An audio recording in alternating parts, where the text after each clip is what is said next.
হুমায়ুন আহমেদ বিখ্যাত রাইটার, উনি বিএনপি করতেন না। বিএনপি যে কোনো একটা মানুষ যদি একটা কাহিনী লেখা ফেলা করবে তাহলে লিখতেই পারে। হুমায়ুন আহমেদ রাইটার, তার ভাই আওয়ামী লীগের কট্টর সমর্থক, তিনি তার দেওয়াল উপন্যাসে বলেছেন অত্যন্ত সাধারণ খাবার খেতে দেওয়ার।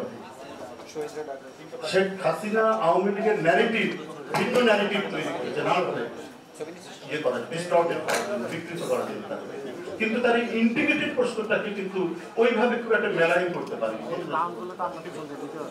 এটা হচ্ছে একটা বড় বিষয়।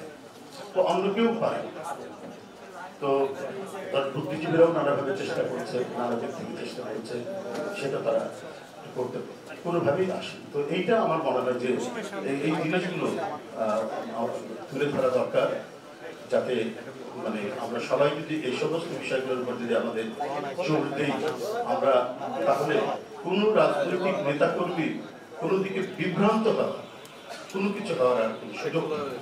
এইটি হচ্ছে সবচেয়ে বড় হচ্ছে বিএনপির নেতাকর্মীর অবশ্যই গর্বের একটা বিষয় যে আমরা এমন একটা মডেল আমরা ফলো করি, যে মডেল তৈরি করে দিয়ে গেছে জাতির জন্য, দেশের জন্য এবং দলের জন্য। বন্ধুরা আমার, তারপর একটা কথা বলি যেটা প্লিজেন্ট হবে না আনপ্লিজেন্ট হবে আমি জানি না। এই বিষয়গুলো নিয়ে যখন কখনো কথা বলতে গেছি, আমাদের দলেরও কিছু কিছু মানুষ বিরক্ত হয়েছেন, আমরা তিক্ততার সম্মুখীন হয়েছি। আমি এবং ফুটবলার আমিনুলেরও এই অভিজ্ঞতা আছে যে আমরা কিরকম তিক্ততার সম্মুখীন। যাই হোক, ওইসব বিষয় আর বলতে চাই না।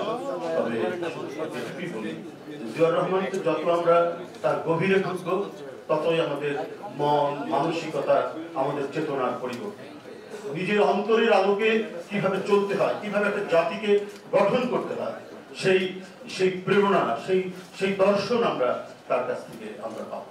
এবং আমাদের আজকের যে সদস্য কিংবা প্রাথমিক সদস্যের যে নবায়ন, এবং আমরা আগামী দিনে যে প্রাইমারি মেম্বারশিপের যে ড্রাইভ, সেখানে একজন সদস্যের এই বিষয়গুলো জেনেই সে বিএনপির কর্মী হবে।